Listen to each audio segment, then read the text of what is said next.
그래서 저 남자애는 나를 입으로 예수를 영접했다 할지라도 이 지옥에 온 것이다 라고 예수님이 말씀하시더라고요. 저는 그걸 보고 히브리서 그 4장의 말씀이 맞구나. 그죠?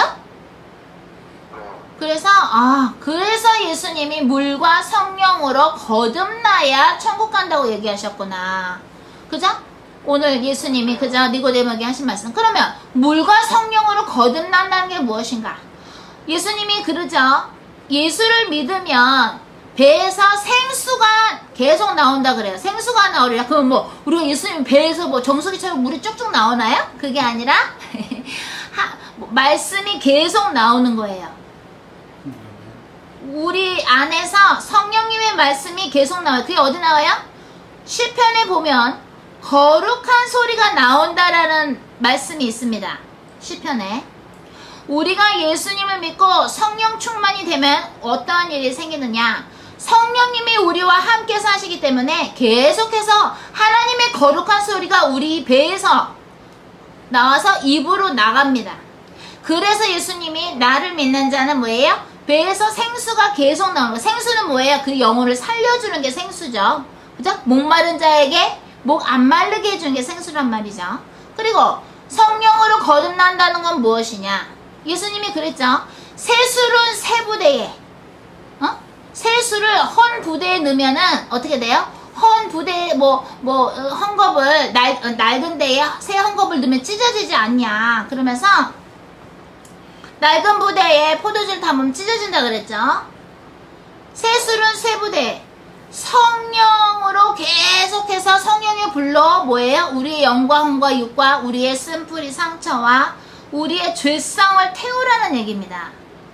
그렇게 되면 우리가 거듭나게 됩니다. 옛날에는 이 사람 술 잘 먹었는데 이제 술 안 먹네. 옛날에는 이 사람 욕했는데 이제 욕 안 하네. 옛날에 이 사람 맨날 사람들 비판하고 그랬는데 이제 비판 안 하네. 어떻게 맨날 누굴 봐도 비판했는데 비판 안 하네. 이 사람 옛날에는 돈에 의지했는데 은행 통장에 있는 숫자에 의존했는데 지금은 하나님만 바라보네. 어떻게 변했지? 그죠? 이런 게 있어요. 그 레미제라블 그 장발장 이야기를 보면 장발장이 너무 배고파서 빵을 하나 훔쳤죠. 그 빵을 훔쳐가지고 뭐예요? 감옥에서 오랫동안 있었습니다. 그죠? 한 15년인가요? 있었는데 그래서 나와가지고 어떻게 됐어요? 나 이제 나와서 어떤 그 교회에 가서 성당에 가서 미사 드릴 때 천주교에서 캐톨릭에서 미사 드릴 때 쓰는 은으로 된 그런 기구들을요 훔칩니다. 그런데 경감이 따라옵니다. 경찰이 따라오죠. 근데 그게 들켰어. 그러니까 그 신부님이 뭐라 그래요? 내가 초 때도 줬잖아. 은초 때. 야, 은초 때도 가져가야지. 내가 선물 줬잖아. 하면서 그 사람한테 이렇게 용서를 동시에 하면서 기회를 줍니다. 그러니까 장발장이 감동을 받죠. 그죠? 원래 또 잡혀서 감옥에 갈 수 있었는데 감동을 받습니다. 그러면서 어떻게 되느냐? 사회에 있는 그 사회에 있는 어려운 여자들을 그죠? 이렇게 일하게 할 수 있는 사업가가 되면서 이제 그 어려운 여자들한테 직업을 주는 그런 사회를 돕는 불쌍한 사람들을 돕는 가난한 사람들을 돕는 그런 어떤 비즈니스하는 선교사로 됩니다. 근데 경감이 그 영화 보신 적 있는지 모르지만 경감이 계속 장발장을 쫓아다니죠. 너 15년 전에 너 빵 훔쳐갖고 너 지옥 갔잖아. 너 15년 전에 너 빵 훔쳐서 너 감옥 갔잖아. 너는 도둑놈이잖아. 계속 그럽니다.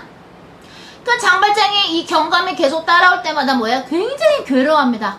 난 이제 새 사람이 됐는데 또 새 사람이 되어가고 있는데 자꾸 과거 집착을 하는 경감을 만날 때마다 힘들어합니다. 우리가 인생을 살면서 그죠? 인생을 살면서 가족이 됐던 남편이 됐던 아내가 됐던 또는 누가 됐던 우리한테 잘못한 사람이 분명히 있습니다. 근데 그 어떤 사람이 예수님을 만나서 새롭게 거듭나고 있다고 칩시다. 그래서 어떤 사람이 도둑질을 했는데 장발장처럼 하나님 앞에서 회개해서 이제 새로운 사업가로 살고 있는데, 그것도 자산 사업가처럼, 그죠? 어떤 좋은 사업가로 살고 있는데, 너 15년 전에 빵 엎쳤잖아. 계속 그러면은 어떻게 되는 거예요? 이미 이 이야기 속에서 장발장은 주님 앞에서 빵 엎친 거에 대한 죄는 용서를 받았거든요. 근데 경감은 계속해서 장발장한테 너 옛날에 빵 엎쳤잖아, 도둑질했잖아 계속 그럽니다. 우리가 인생 속에서 우리한테 잘못한 사람한테 당신 옛날에 그랬잖아, 당신 옛날에 나한테 욕했잖아, 당신 옛날에 나한테 이렇게 대했잖아, 당신 나한테 옛날에 이랬지, 이거를 계속 과거 집착해서 하면 어떻게 되느냐. 그렇게 한다는 얘기는 내 안에 과거 집착의 영, 마귀가 꽈리를 틀고 살고 있다고 생각하시면 됩니다. 왜? 우리가 무슨 죄를, 안 지은 사람이 어디 있습니까? 죄를 이 세상에. 그죠? 그죠? 모든 인간이 뭐에 죄에 떨어졌죠? 모든 인간이 타락해서 뭐예요? 하나님의 영광에 이르지 못하였다라고 로마서에 나옵니다. 예수님 빼고 모든 인간은 타락한 인간으로 태어났습니다. 아담의 첫 번째 아담의 후예이기 때문에. 그래서 우리가 예수 그리스도가 필요하고 성령님을 받아서 계속 거듭나는 성화의 과정을 걸어야 되는 건데, 예를 들어서 여러분이 만약에 어떤 사람이 있는데 어떤 사람이 뭘 잘못했는데 그 사람이 하나님 앞에서 진정으로 회개했다고 칩시다. 아, 주님, 내가 이런 짓을 저질렀습니다. 내가 정말 이거 잘못했는데 아빠 어떡하죠? 하고 계속 회개를 했습니다. 그래서 하나님도 그 사람이 죄 지은 것에 대해서 죄값을 치르게 하셨습니다. 제가 그랬죠. 죄를 지면 그 죄값이 풀어질 때 예수님의 보혈로 씻겨줘도 집행유예가 있다 그랬습니다. 하나님은 우리가 죄를 지면 그 죄값을 치르게 하십니다. 죄는 용서해 주셔도. 그래서 하나님 앞에서 집행유예도 끝나고 다 회개가 끝나서 빚이, 그 죄에 대한 빚값이 정리가 됐는데도 계속해서 그 사람한테 너 과거에 이랬잖아, 너 5년 전에 이랬잖아, 너 어저께 이랬잖아, 2년 전에 이랬잖아, 10년 전에 이랬잖아. 계속 그러면 어떻게 되느냐. 불법이 됩니다. 그것은 마치도 경감이 장발장한테 15년 전에 빵 훔쳤잖아 라고 계속 쫓아내면서 하는 마귀의 짓이 되어서 결국에 그 경감은 어떻게 되냐면 자살합니다. 그죠? 그 영화 보면 자살합니다. 물론 책으로도 그 장발장이 있지만, 무슨 얘기냐. 어떤 사람이 있을 때 그 사람이 하나님 앞에서 또는 누구 사람 앞에서 지은 죄에 대해서 하나님 앞에서 진심으로 회개해서 죄값도 치러서 그 빚이 없어졌어요. 예수님의 피를 씻겨서 어떠한 죄에 대해서, A라는 죄에 대해서 없어졌을 때 그 사람은 그 죄에 대해서는 free, 자유의 몸입니다. 물론 또 다른 죄는 지을 수 있겠죠, 그 사람이. 그죠? 하지만 여러분한테 누군가 잘못했는데 그걸 진심으로 회개했으면은 예수님이 그래서 빚 정리를 했는데, 그거를 지금도 너 이랬잖아 계속 그러면 어떻게 되느냐. 하나님이 야, 얘 나한테 그 부분에 대한 죄는 나하고 계산 끝났어. 왜 얘를 자꾸 정죄하는 거야? 라고 해서 그렇게 되면 우리가 죄를 짓게 됩니다. 이 얘기를 왜 하느냐? 우리가 물과 성령으로 거듭나는 것이 하루아침에 되지 않으면서 우리가 지은 어떤 과거의 죄에 대해서 우리는 계속 회개를 하면서 예수님의 보혈로 씻어달라 그러면서 어떻게 돼요? 회개를 한다는 얘기는 뭐냐면 말로만 잘못했어요 한다는 것이 아니라 회개, repentance. 회개라는 것은 다시는 내가 그 죄를 안 짓는 게 회개입니다. 물론 시간이 걸리는 죄는 있겠죠. 예를 들어서 누가 술을 끊으려고 하는데 술을 5개월 동안 끊었는데 또 소주 한잔 했네, 유혹에 못 이겨서, 뭐 이럴 수 있어요. 그죠?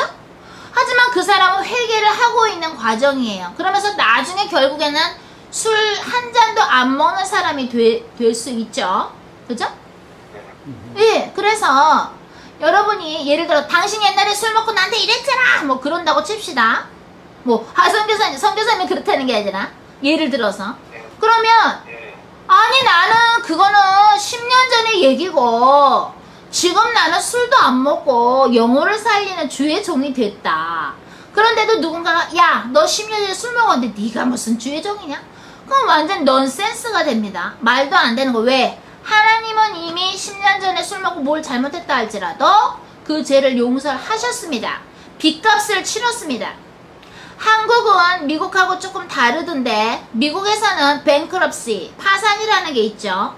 미국에서 파산이라는 건 뭐냐? 종류가 챕터 7이 있고 7이 있고 13이 있는데 보통 7은 빚잔치 하는 거예요. 빚잔치. 있는 거를 다 빚쟁이들한테 크레딧으로 돈 빌려준 사람한테 다 나눠주고 나 만세 빚 없다 빚잔치 하는 게 챕터 7이고요. 미국에서 파산은. 뱅크럽시 13은 뭐냐면 그거를 한 달에 얼마씩 월급처럼 갚아나가는 거고 뱅크럽시 11 챕터 11은 미국에서 커다란 회사가 있을 때 그 뱅크럽시 코트에서 법정에서 그거를 야 요만큼만 써 하는 거예요. 구조 조정이라 그럴까 어떤 그런 제재를 받는 건데 보통 개인들은 이제 챕터 7 파산 7을 하는데요. 미국에서는 파산을 하겠다고 피티션 그 신청서를 내면 그것이 모든 그 사람한테 돈을 꿔준 사람 은행이 됐던 돈을 꿔준 사람들한테 그 종이가 공지서 노티스가 날라갑니다. 아무아무개 주민등록번호 누구누구는 파산 신청을 했으니 미국에서 그죠? 소셜 넘버 이런 주민등록번호 누구누구는 파산 신청을 했으니 그것을 아시오라고 편지가 갑니다. 그 얘기는 뭐냐? 파산 신청을 한 사람은 파산 피티션 탄원서를 낸 사람은 파산하겠다고 그 신청서를 낸 사람은요 그 사람한테는 전화를 해서도 안 되고 편지를 해서도 안 됩니다. 돈 달라고. 무슨 말인지 알아요? 미국은 그래요. 왜? 이 돈을 많이 꿨었지만 보호법으로 이제 들어가는 난 더 이상 돈을 갚을 능력이 안 돼서 보호법 파산이라는 뱅크럽시나 보호법으로 들어가는 거기 때문에 그 사람이 그거를 딱 종이를 그죠? 그 신청을 하고 나서는 돈을 빌려준 사람들이 절대로 전화나 편지로 그 사람을 돈 달라고 협박하거나 뭐라고 할 수가 없어요. 그렇게 되면 그 사람들이 오히려 더 걸려요. 법에 걸려요. 보호법이에요. 마찬가지예요. 제가 어저께 우리 일요일날 부천지교회 집회할 때 도피성이라는 말 했죠. City of Refuge. 예수님이 도피성이라 그랬죠. 우리가 어떤 죄를 졌으면 진심으로 회개하고 그 죄값은 치르지만 인생에서 예수님이라는 도피성 안에 들어갈 때는 누가 사망의 세계력이 우리를 건드릴 수 없는 것처럼 우리가 과거에 무슨 죄를 졌을 때 그것에 대해서 주님하고 그 빚값이 끝났단 말이죠. 그죠? 예수의 피로 씻겨주면서 우리가 회개를 했어요. 그러면 그 죄에 대해서 또 너 이랬지 할 수 없는 거예요. 그것은 마치 제가 조금 아까 말씀드린 것처럼 미국의 파산법을 신청하면 아무도 나한테 돈 내놔 하고 협박할 수 없듯이 우리는 누군가가 주님 앞에 주님과 관계에서 죄에 대한 빚값을 치른 거에 대해서는 당신 이랬잖아 라고 사람들한테 할 수 없다라는 것입니다. 근데 보통 부부관계를 보면 그죠? 부부들의 특히 나이 많으신 분들 보면 당신 20년 전에 이랬잖아 막 이럽니다. 당신 20년 전에 맹물다방 아가씨랑 바람 폈잖아 이럽니다. 20년 전에 얘기를 합니다. 그러면 이 남편은 그 20년 전에 술 먹고 맹물다방 아가씨랑 바람 핀 거 그거 내가 진짜 잘못했다고 주님한테 그랬고 진짜 이제 안 그러고 진짜 뉘우쳐고 주님도 용서해 줬는데 어떻게 돼? 아내는 용서를 못하는 거야. 그렇게 되면 이미 주님하고 죄값 그 죄에 대한 계산이 끝난 거에 대해서 계속 장발장에 나오는 경감처럼 추궁을 하면 그 추궁한 사람이 죄를 짓게 됩니다. 제가 이 얘기를 왜 하냐면 오늘은 물과 성령으로 거듭나야 천국 간다는 얘기를 하는데 그 중에서 우리가 누군가가 우리에게 잘못했으나 그가 진심으로 용서를 하고 회개를 하고 다시는 그 죄를 안 짓고 예수님의 피로 씻겨져서 진심으로 그 죄값도 치렀고 어떤 죄에 대해서 죄값이 끝났을 때는 우리가 다시 그 죄에 대해서 뭐예요? 정죄하거나 비판할 수 없습니다. 그렇게 되면 이미 끝난 죄에 대해서 정죄하고 비판하면 장발장 이야기에 나오는 경감처럼 마귀가 공격해서 어떻게 돼요? 결국엔 지옥에 갈 수도 있다라는 거를 저는 오늘 말씀